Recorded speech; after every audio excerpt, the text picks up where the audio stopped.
naturally have built sort of this skill set where I'm always in the middle of something. It's more like I'm looking for opportunities where people can agree on and come to a common purpose. I think that is how I spent my life by accident, and now here we are.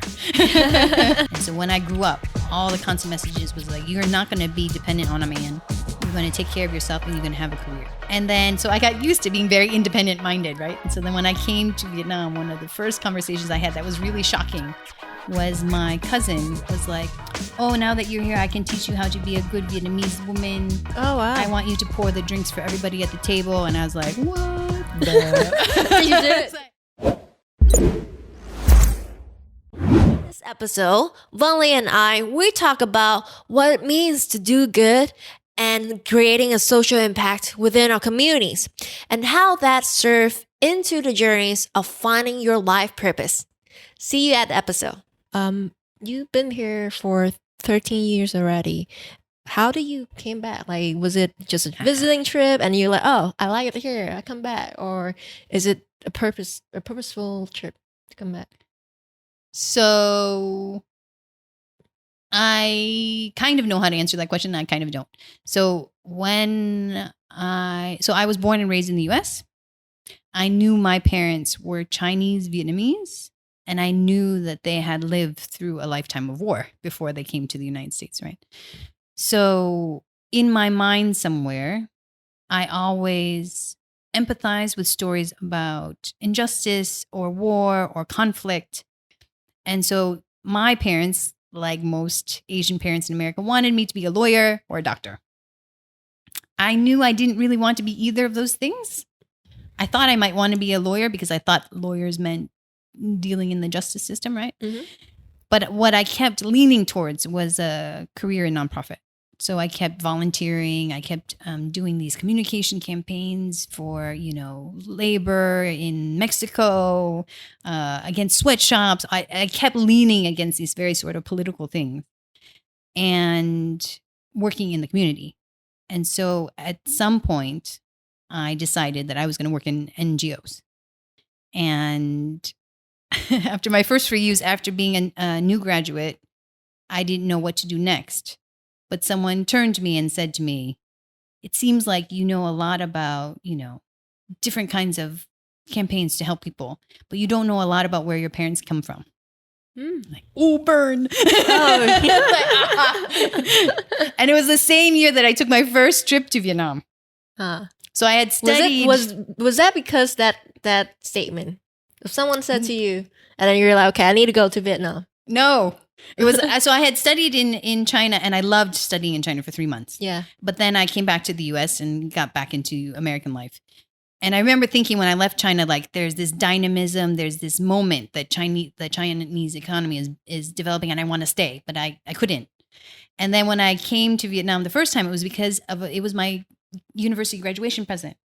My mother wanted me to meet finally all of my family. Yeah. So we have grown in the US as a very small family, like a family of 4. And then I came to Vietnam, and there are 12 uncles and aunts on each side who all know my name and I don't know their name. And then, learning this history. And so it made me want to come back to Vietnam for sure. Mm-hmm. But I wasn't sure I could build a career around that. And I wasn't sure that would make sense. But then when that person said that to me, like, it doesn't seem like you know where you're from, I thought, what am I doing this for? And then do you identify as American or Vietnamese? I identify as all of the above. As American, as Chinese American, as Vietnamese American. And I think living in Vietnam now, I feel very American. But I also feel like those questions matter less. Because I love doing what I'm doing. I love where I'm living. And there's a piece of me in each of those places. And somehow that's important to me, but it may not have to be important to anybody else. Right? I mean, everywhere you go and you get some values from there is basically what makes you who you are right now, right? But do you feel like because you're coming from very different perspective of, so I would say overseas, then you would have very different way to approach problems in NGOs in Vietnam? Yeah, I think because I've spent my whole life sort of translating between different worlds, right? American world and Vietnamese family. and business and nonprofit. I naturally have built sort of this skill set where I'm always in the middle of something. And I have to Is that like a fight? bridge these things together, right? No, it's more like I'm looking for opportunities where people can agree on things and come to a common purpose. I think that is how I spent my life by accident, and now here we are. All about collaboration, cooperation, and being strategic, and then, meeting a common good. But you work in NGOs in the US. Yes. And in Vietnam as well. Yes. What's the biggest difference? Ooh. What is the biggest difference? There's not much difference. It's just the causes are different, right? So in the US, I worked for a nonprofit that helps children in detention, in juvenile detention, with life skills, education. I also worked for a nonprofit that helps talk to people about what's happening in Tibet, the situation in Tibet, the political situation, and the lack of freedoms. And so they were all very different causes, but the skills that we needed to advance those causes are all the same. How about like more individual story? For example, like any young people seeing what you did and feeling inspired to continue, or feeling like, oh, I should participate in social impacting because one of your speech. You have a better story. East Meets West, we have, we used to have a scholarship program. Yes. And so there's been different cohorts of students that I've met along the way, but there's a lot of them. They're at the time I left East Meets West, it was like 5,000 students. But I do remember later on in my career, someone came up to me at an event and they said, "Hi, Tivang." I said, "Hello. You don't remember me, huh?" And I was like, "No." Because I meet people all the time. Yeah. But it was actually nice to see she had her own little employee pass. She has like a really good job. And I remember once she reminded me, I remember where she started in life, right? From a very difficult background. And now to see her, in Ho Chi Minh City with a real job, grown ass woman, strong, confident, Wow. I love to see those kinds of things. Is that because of me? No, but I'm glad that you remembered me. Right? It's good to see the sort of impact of what these different organizations do for people. Yeah, I mean, if you, especially when you work with people that's starting from very young, and you see how much they've grown in the future, then I think it's absolutely a wonder to just observe it, right? How about within your team? Do you coaching or do you train people? Well, so our team is just me, and me, and then a couple part-time staff. Do you love?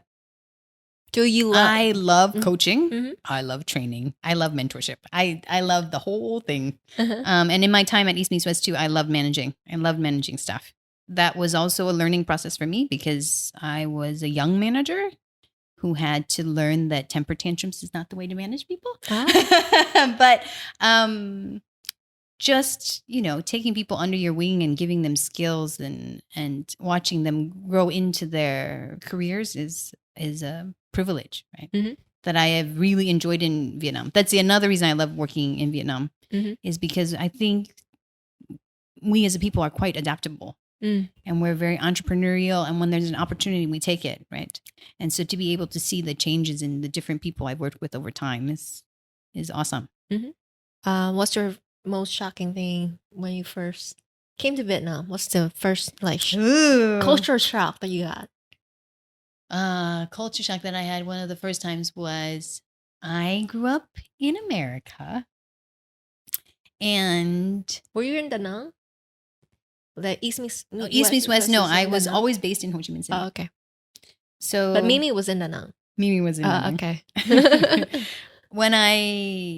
So I grew up in Chicago, and my father, in the way he raised me was, we are in the United States now, and we have to make a life for ourselves. I'm going to give my daughters everything they can do to succeed, right? And I'm not going to let anyone get in their way, was his thinking. And so when I grew up, all the constant messages was like, you're not going to be dependent on a man.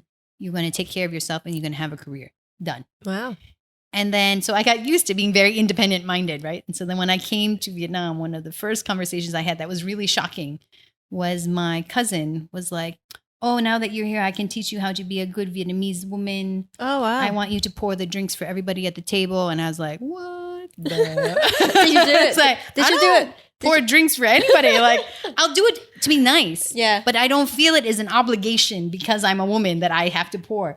And then I remember That's at true. that, it was like, oh, all the guys are going to this room to talk about business and politics. And all the women different are going over tables. here. Yeah. And I was like, but I want to talk about business and politics. But I don't want to sit there and talk about kids. I don't have kids. Yeah, that's true. And then I remember being like, I don't want to go to this party. Right? Took me time to figure out. Then how do you balance from that? That was hard for me because Are you still sitting at the woman table now, or you're sitting at the men table now? now like we kind of mix anyway. Ah, okay. We're a little bit more, it's 12 years later, right? So a Yes. little bit Better. different. Yeah. But for me, I had a conflict because I did want to fit in Vietnam and I didn't know what fitting in meant. And so I thought, is this what I have to do? No, luckily, no. I found my own circles, my own sort of way, right? And then I also figured out that I needed to be comfortable in being the weird cousin that doesn't do what everybody else does. What is one thing that you feel like the young Vietnamese people that, or in general, or with people who you're working at, what is one thing they should, be aware of and try to improve it more? So on the one hand, I see young, smart, savvy Vietnamese people who have their own projects, like we were talking about Hui a minute ago, who sort of have identified a problem in society that they want to help solve or contribute to solving. That is super inspiring for me, right? So there was one day where I was feeling a little bit depressed about the world. And what I did was I invited these young women that I know that are all doing different things in their own communities. And I just needed to talk to them and feel like inspired and understand their work better and understand how to motivate each other. Because I'm sure all of us are going to feel that moment of, gloom. Absolutely. But then there on the other side of things there was a point where I was working with a young team and all they did all day long was take selfies. All we did was take selfies. And so I think Isn't that frustrated? I think there's this also threat from this really young, vibrant generation that has a lot of money in their pockets to spend on things, to also be super self-interested, right? And always need that feedback loop of, am I being watched? Am I being liked? And so that you have the two different sides. Do you feel like that's because they're looking for a purpose and they have not found their purpose? I think it's because they're looking for a purpose. They haven't found their purpose. And also there's enough things reinforcing in social media and media that is important, that they need to document every second of their lives. Now, I love to document my lunches. Yes. And that is a selfish thing. I get it. It's fine. But there needs to be a balance, right? So then you have these like really interesting young impact leaders, and then you have people who spend too much time on their phone, right? And so now how do we bridge that? Yeah. How do you bridge that? Or how do we bridge that in general? I just hope what I think is more present in Vietnam than, say, America is that Vietnamese understand that you are not just an individual. American culture tends to be very individualistic, right? Vietnamese know that we're more family oriented, more team oriented, group oriented, family oriented, and that your life has impact on other people. Yeah. And so my hope is there are more Gretas, right? Than who's someone who's really terrible. Kim Kardashian. Kim Kardashian, yes. I mean, look at Kim Kardashian. Even now, she's trying to reform the justice movement, right? Because I think it's something in her heart went, ooh, maybe I spent too much time looking at my butt. Right? And now she wants to do something more meaningful. Yeah, absolutely. I feel like eventually, I mean, even in the Maslow needs, right, graph, like you have money, you have recognitions more, and then when you go up, when you have those needs fulfilled, you're looking for a further purpose in life. How do you contribute to society? How do you contribute into your community as well? I was thinking about that also in the sense that I knew we were going to talk today about like social impact enterprises and nonprofits, and But as a individual, I think we all can have social impact in our own ways, in our own places, right? There's different starting points for people. So maybe it's that within your company, you want to change the work culture. Maybe you want to make it a friendlier, more inclusive place to be, right?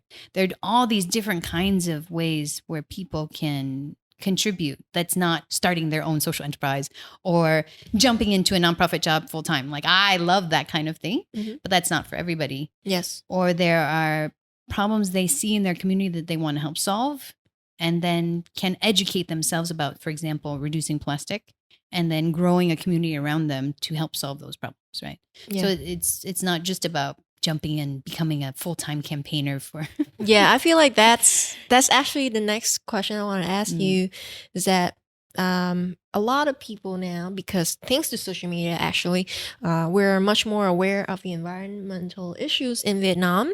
In Vietnam right now, if you go to Ho Chi Minh or Hanoi, you see the polluted air. It's just thickening. Like, you can't see so far. Like, if you're in on a tall building, you can't see like across the river. Smoke, Yeah, that's really, really bad. And as well as like in other area in Vietnam, like in poor area or like in the centrals, there are was that Formosa? What was that Formosa, called? yeah. Formosa Venetian for thing. like, yeah. So basically the factory, they just dumped all their waste in directly to the oceans and they just like killed the entire the sea ecosystem, ecosystem there. So it's really bad. And there, of course, because of that, a lot of people are wanting to contribute to that. But if I'm someone that just freshly graduate, I'm totally inspired to want to contribute and do better and make this world a better place. But I'm also gonna be conflicted with making money because I myself, I have to be somewhere and I have to take care of myself first before I'm able to take care of my community, right? Yeah, And good point. how do you balance those? So someone asked me earlier in my career, what skills should I have to work in an NGO, right? Or a nonprofit? And I remember thinking, I actually wish that I had gone into industry or business first, that I had built up a different skill set. My skill set was more international relations and communications, right? But there is value for people who are from very different backgrounds. I think, for example, if I look at just the nonprofit sector now, a lot of things that we need help on in operations, finance. If you're a finance person and you have 2 hours to give to a nonprofit to give them advice on how to, run a better budget, that would be amazing, right? There's a place for everybody, I think. Yeah. And as you're starting your career, yes, find your passion, find your career, find a thing. And if that's making money, that is totally okay. I think it's more about within your life, figuring out how you're going to build in a practice for community or for social good, right? And where that's going to fit in. So maybe 85% of your life now as a new graduate is building up your career, building up your skills in whatever it is going to be, manufacturing, finance, whatever it is, right? Accounting, whatever it is. And then trying to figure out in your personal life how you're going to do some good. Maybe that's every weekend going and cooking in a kitchen for a temple, right? There's lots of different ways to contribute. Yeah. And doing that as part of a group of friends, as part of it, will make you feel really great, right? Yeah.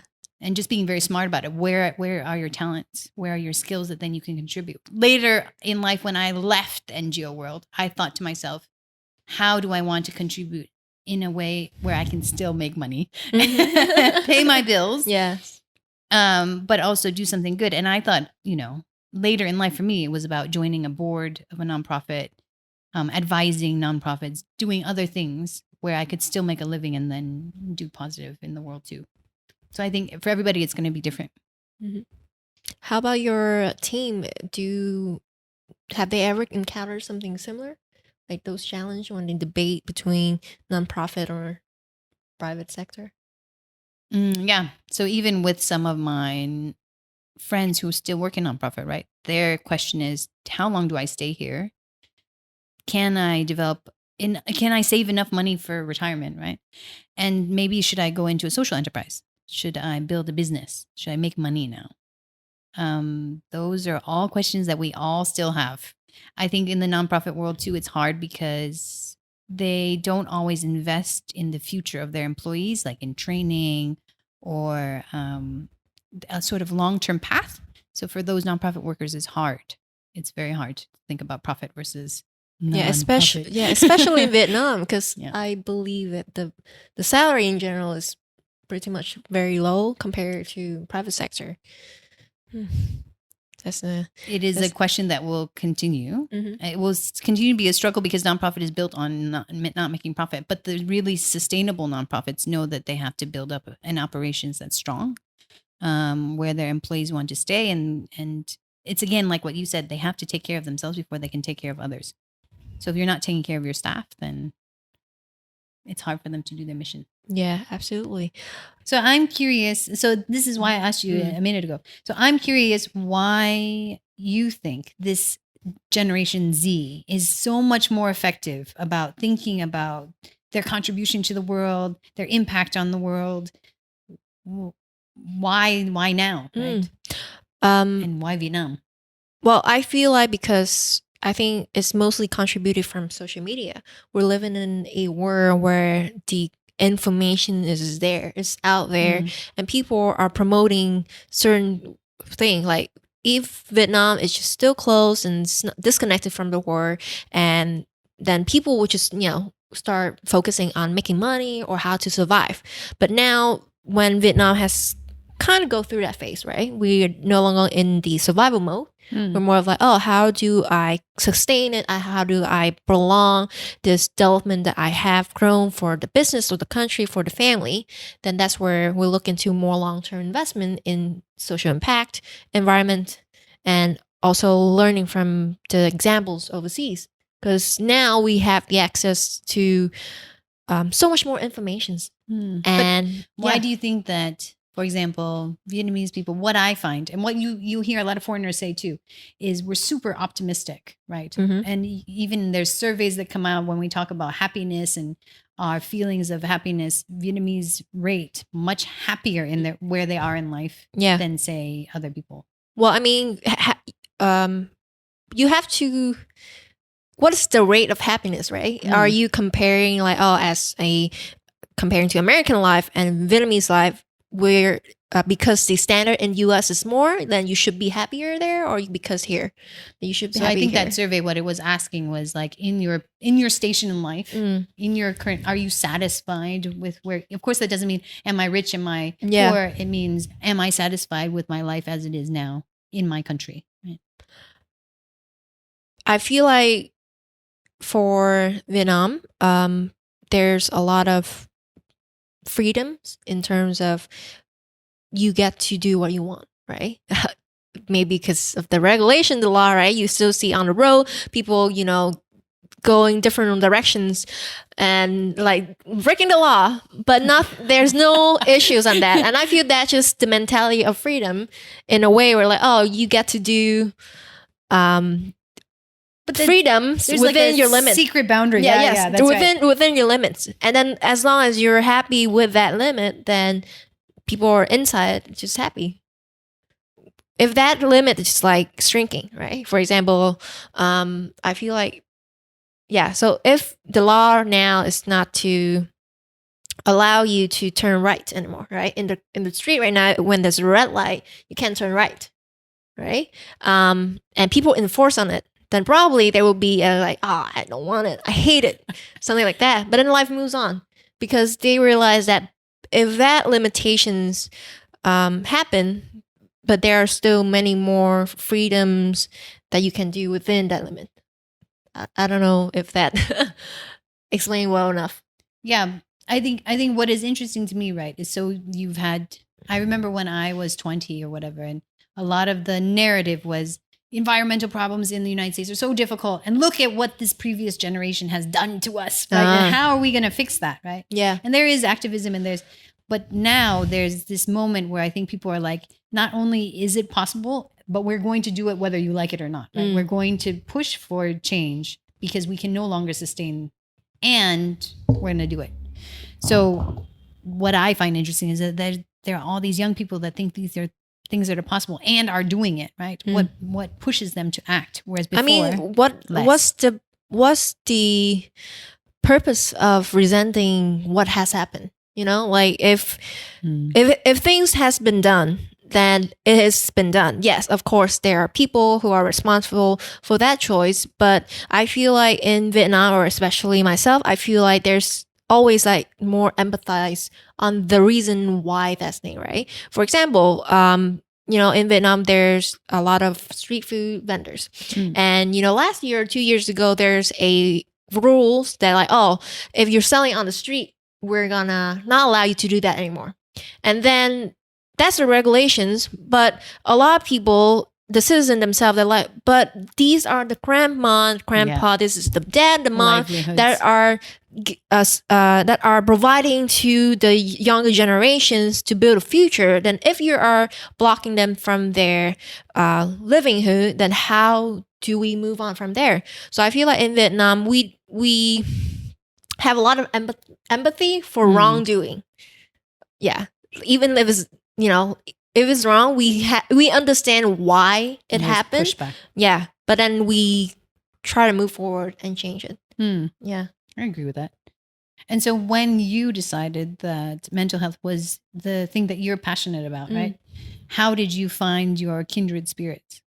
Kindred spirits are people that are just like you and feel just as excited. How did you find your squad, right? For my mental health projects, I'm currently working with the Global Shapers. This is the volunteer group created by World Economic Forum. And one of the projects in Vietnam that we're working on is the mental health project. We choose this topic is because we find that in Vietnam, there's not enough talk about mental health. And mental health is like, you know, what keeps you moving, right? Yeah. Physical health is something that gonna go with you for maybe 40, 60 years, if you're lucky, 80 or 90 years. But mental health is what makes your life happy. And if your life is not happy and content, then how do you manifest positive energies and give out, you know, do good for the community? If people are not happy, then they're not thinking of helping other people. And I feel that's the reason why I want to do mental health. And I feel like that's maybe because did they find you, or did you find them? Or do you think it's like a attraction? Well, for there me, were people who needed to do it, and so then they found each other. So the mental health project started because we have a kind of like a summit together with all the hubs in Vietnam, and we pitch on different projects, and everybody voted for the mental health project. That's great. Yeah, so that's how it formed. But personally, I just particularly interested in psychology, and I actually almost considered to go into psychology major, but at the time when I was like 17, right, I realized that the burden that the people who have to take care of the mental health issues is going to weigh and maybe affected into the personal life. And I feel like I could not handle that. And I could help in a different way. Yeah. So I still like mental health. I still try to work it by, you know, express and spread awareness on it. But I don't try to cure people, right? Yeah, no, that's good too. Yeah, yeah, that's no. What you're doing is providing community, right? Yeah, so and then that's where you also mentioned earlier, like if there's some kind of impact that someone want to do, and it's not something that you can do for a living, or you can't do for like 100% on it, then you still can contribute some part in a different way. Yeah. Do you feel like being a woman would give you an advantage of working in an NGO? Or, you know, if you look at the NGO sector in Vietnam, it's mostly women. So I think there are advantages there. I'm not sure if there are advantages. What I know and what I've found a really pleasant surprise when I came to Vietnam is how fierce and strong Vietnamese women are, and how resilient we are, and what great problem solvers we are. Right? I don't know if that's a perfectly gendered thing, but you see it. Yes, that's true. And we're very headstrong, and we know what we want, and then we go and get it, right? Yes. As long when we find the purpose, of course, we are very commitment to go towards that way. But how about people that, not sure where they want to go? How do you build up the confidence of I know exactly how to do some things, or or I want to be in that sector because I want to help or I want to do good? I think building up confidence is about figuring out. So, and I do this for the nonprofit clients, right? Yeah. Figuring out what they're good at and owning that, and then constantly banging that drum. So what nonprofits often think is that because they're not like business, that they're somehow inferior. No, nonprofits have a specific purpose, and they're really good at different things. And once you figure out what those things are, working in the community or environmental or whatever that is, right? Education, they have a huge set of expertise, and they need to own that. And so knowing what you're good at, I mean, just as an individual, helps you feel confident. Yeah. And then that practice of communicating that externally is But in what Vietnam, grows confidence. the culturally, as we mentioned earlier, is more community sense. So being standout is actually a challenge for people because, you don't want to be someone making too much, looking too different and being, I think what's also Vietnamese, yeah. so I could argue the Vietnamese all over the place, is that when you have someone that trusts you already and they introduce you to another potential partner, that partner will trust them too. Right? Yes. So I think that with really great organizations that have a track record and have results, they can communicate those things also through other people who have trusted them to do those things. Right. So, yeah. And I'm happy to help them communicate that however they need to do that. It is really about building that strengths and the opportunities and looking for things. I really believe in my heart that people are good, right? And that there are structures that enable us to be really, really good and sometimes not so great, right? But it's also just about finding the right collaborators, the right team. And that's got to be a cross-sector thing, and that's got to be in an individual sense, right? Finding those themes and those things that really drive you, and then looking for solutions and then working towards it. It's like a project management puzzle that... As an individual too, you have to find what you want or what your purpose is in life. And how do you recommend someone that is looking for a purpose? How do they find what they is meant to do? I think that people have to also try things, right? So travel, read, educate themselves. The answer is not going to just fall out of the sky, right? The answer for me never fell out of the sky. The answer was a very curvy road of me bumping into things. How do you solve issues that you can't solve by yourself? Oh, so I have a bad habit in which I always think I'm right all the time in my whole life. But when I get to a problem that I can't solve easily, sometimes I know what I want to do, but I don't know how to get there, right? Or I know what I should do, but I don't know how to get there. Then that requires finding people to help you. That requires talking to my friends, my family, and then trying to work that out. And knowing that sometimes the solution is not going to come right away. And then finding the resources or the people to help me get to the next place. Yeah. For me, I feel like whenever I call all my friends are some kind of mentors because I feel like I can learn something from everyone. And for each different problem, I would go to a specific person. Yeah. And I would just talk to them, and sometimes I just want to hear their perspective. And even sometimes when I know I need to do something, but I don't want to do it because I'm lying to myself, then I go to the people who are very honest, and they would just, say straight to my face that I need to solve this issue. So everyone needs a friend that is kind of mean. No, we'll tell them like the brutal, honest. Yeah, the brutal, truth, honest, right?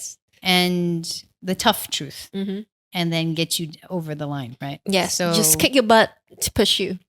And I think one other problem with young people, and this included myself too, back then, is that I thought that my life partner would be that person that you can always ask. But then I met this really funny couple in Hanoi. They were visiting Hanoi, and they had been married for 50 years. 50. Wow. And I asked them, how did they stay married so long? So they around 70s? They were 80s? quite old, 80, okay. I think. Okay. And then they looked at me and they said, and then one says, should I tell her? And the other one goes, tell her. And he says, I don't tell my wife half of my problems. Oh, wow. And I was like, what? And he's like, no, it's not that I hide them from her. He was like, but I go to her for certain things that I think she will help me with. But for other problems, I go to people at work. I have a whole set of people. I don't only depend on her to support me through the hard times. Yeah. He was like, when it's about kids and things, of course. He was like, but I know her so well. I know what she can handle and what she cannot handle. Right. And so and then she said, and I do the same thing. And she goes, and I go on vacations with my girlfriends. We talk bad about our husbands. She's like, because you need that balance, right? Yes. That big group of network with all these different resources and skills. And then you figure out your way. Yeah. Can you tell me what's Ray's partner and what are you guys doing? Okay. So Ray's Partners is a consulting firm. We sort of built it in the last 6 months, a little bit earlier.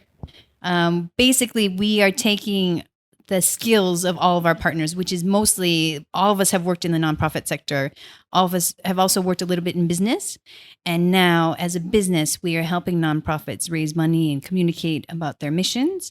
And then for businesses, we're helping them just be better businesses. So build in the kinds of important indicators like environmental impact, looking at their social policies to just make them nicer places to work and with better impact in the community.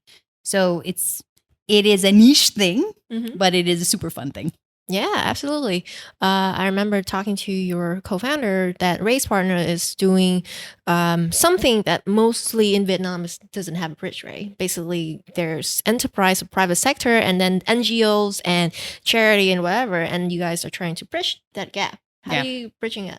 We are totally that bridge. So I think even nonprofits and corporates, they talk different languages. So they... And they're very different. Their business models, their organizational models are very different. But the things that need to happen to build change in places like Vietnam, United States, anywhere, is partnership between nonprofits and corporates. And so what we do, I think, is we know how to be that liaison between the two and negotiate their interests so that some sort of social good is advanced, right? Whether it's an environmental project or a educational project, healthcare project, whatever it is between nonprofits and corporates, we help build those kinds of partnerships. I do feel like partnerships in private sector and the NGO sector is mostly very relationship based, I assume. Basically, the NGO side, they would just, go networking and see, like, they get to know a lot of people and then approach and tell what they do.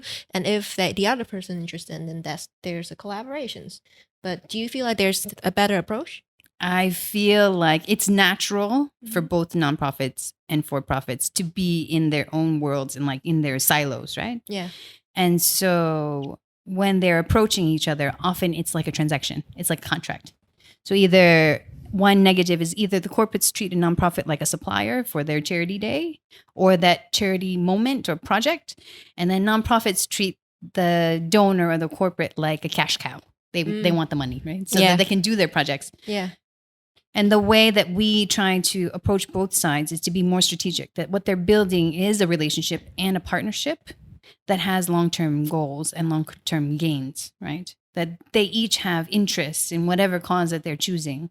And the way to have the most impact in those interests is to work together and figure out what they each bring to the table that will make the project stronger. Right? So I think something that corporates don't always understand, but some really savvy corporates get, is that nonprofits are necessary. They have a social goal in mind. They know how to work inside communities with, in difficult environments with vulnerable households, vulnerable people, and then advance change. Whereas corporates are very good at finance, operations, and they have a lot of people power. They have a lot of skills within a corporation, right? And that can also support a project and make it more efficient and run really well and run on manpower that's super interesting and skilled.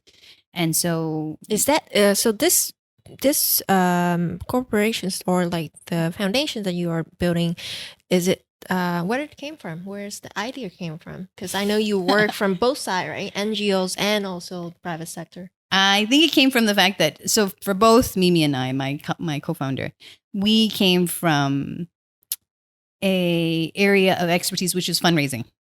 So at that time when I became a fundraiser in Vietnam for the first time, if you had asked me 10 years ago that I would be in business, I would have laughed in your face because I was always interested in nonprofit. Right? But as a fundraiser, what I recognized was that my job was to communicate the organization's purpose to people who would fund us, and that was a business activity. Right. And so then I became really good at talking to corporates about the necessity of nonprofits. And so I think what we want to do is continue that. We're basically really good at it. And these are things that nonprofits find very difficult, communicating their goals and their terms and their purpose to other people outside. Why is that? I think because they're so focused on their mission, right? They're so focused on actually doing projects that help people that the sort of operational side is like the marketing, the marketing, like communications. Like I have one nonprofit client who does water and sanitation. And so all they talk about is toilets. Toilets all day long. Water systems, pipes, toilets. Isn't that a good thing? It is a good thing. But then when companies ask, why should I work with you? They need to also remember that actually the bigger vision is to help communities that otherwise wouldn't be supported, right? Yes. The thing about nonprofits is they care about those communities left behind. Yes. And when we look at development in Vietnam, it needs to be an equitable thing. It needs to be a sustainable thing. And so we can't leave large rural communities behind. We have to build them into that process, right? And that's what nonprofits are good at. And that's why corporates should want to talk to them. But how do you start realizing the bigger pictures, right? For both sides, for NGO to realize that what they are doing for water sanitize is bigger than just water sanitize. It's about helping community as well. Of how do you make the private sector realize that helping the other communities, like the poor or the weaker community, would help with in the long way for the business. Let me start with the second part first, and then I'll go back to the first part. Yeah. I was thinking about this morning, right? If you look at, I'm an American, I was born in America, I'm very proud to be an American citizen.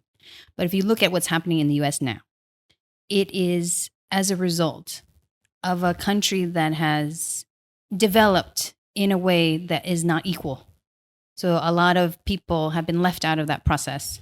And now you see the difficulties in their economic system, in their justice system that people are reacting to, right? So long term, there's a huge risk, right? There are companies not treating people well. There is the government not treating people well for different reasons.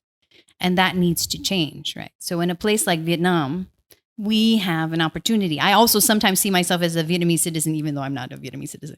But I've lived here so long and I really appreciate living in Vietnam. And one of the things I think Vietnam has an opportunity for is that we are growing super fast. And a lot of those international funders have pulled back because Vietnam is developing in its own right? But that we need to also be careful that development is done in a fair way, in a sustainable way. Yeah. And companies are part of that picture. And there's a risk that if you don't contribute to the development of the country, that there will be all kinds of crises, right? Economic crises, environmental crises. And if you're even furthermore contributing to those things, then it will affect your bottom line. And it will affect the consumers that look to you to buy your products. It will affect your reputation. It affects so many things. And so the more proactive companies can be in contributing to positive change in Vietnam, right? Economic development, not just the financial stuff, the better more benefits for everybody, right? And part of that will require partnering with community members. For the nonprofit leaders, it's the same too. They are so committed to the sort of social side, right? The really savvy nonprofit leaders are the ones that totally understand that their mission contributes to a bigger purpose in Vietnam. And for their staff, yes, their staff should focus on the detail, the technical, what they're really good at, whatever that service is, educational services, healthcare services, environmental impact, awareness, whatever that is, right? But the leaders of that nonprofit need to carry that vision, the vision that they're contributing to bigger things and knowing how to link that to issues that affect corporates, that affect government, that affect media, that impact Vietnam. This is the stuff I love to do. And how do you help them? How does raise help them? So for nonprofits, I think it's just continuing to help them build capacity, right? So helping them become more self-sufficient, figure out their funding strategy so that they're not spending so much time on building a little bit of money, but looking at the right kinds of investors and donors who will contribute to their cause, right? And doing that in a very efficient way so that the staff can do their jobs. For corporates, it's about getting them to understand different kinds of entry points in which they can be a better business to their employees, a better business to the community, and also just cleaner, greener, right? Having a positive impact, not just a negative impact, and not just looking at the financial gain. And so we raise partners, build strategies on both sides of that puzzle. Has anybody have come up to you and tell you how much they appreciate your work before? Yes, all the time. Oh, tell me one. Let's see. I think for it's like any kind of firm. We show results. So for our NGO clients, for one of them, we showed them that actually there is a donor base in Asia. So before, they focus only on international funders and American funders because they're American-based nonprofit. Yeah. But Vietnam is a growing country. We have lots of people who care about things. That's true. And there are people looking for easy ways to give, but they don't know how to do it, right? And so what we help them do is build a strategy to sort of attract those people to give money to that organization. So they're super happy about that. And then also on the other side, the donors are happy that they know how to give, how to contribute to things they care about in Vietnam. I think that's good. All right. What else should we talk about? I think we're good. Good. Okay. Thank you again for. No. Oh, sorry. Thank you. Okay. First of all, thank you for being here and sharing with us a lot of your wisdom as well as your passion on social impacting. If people want to reach out to you, how can they reach out? You can find me on LinkedIn. You can email me. Do you have the handles? Oh. It's going to be VANLY from Raise Partners. On LinkedIn, huh? Yes. No, it's something else very complicated. I'm sorry, guys. But no, your LinkedIn. I know this. Let me help you. LinkedIn, help me. Yes. Her LinkedIn name is Van Lee, right? VANLY from Raise Partners. Sorry, yes. How about the email or like any other social media that you use? Almost the same. van.lee@raise.partners. Partners with S. S. All right. Thank you. Thank you very much for having me. Yes. It's been nice talking to you. Yeah, it has been such a pleasure. And I hope you, the audience, also enjoys this episode. If you like it, let Van know, let us know on her social medias or her contacts, or come to us, let us know on our social medias on Vietnam Rising Podcast on Facebook, Instagram, and email at vietnamrisingpodcast@gmail.com. Again, thank you for listening, tuning in, and I see you guys on the next episode. Thanks, guys. Bye-bye. Bye.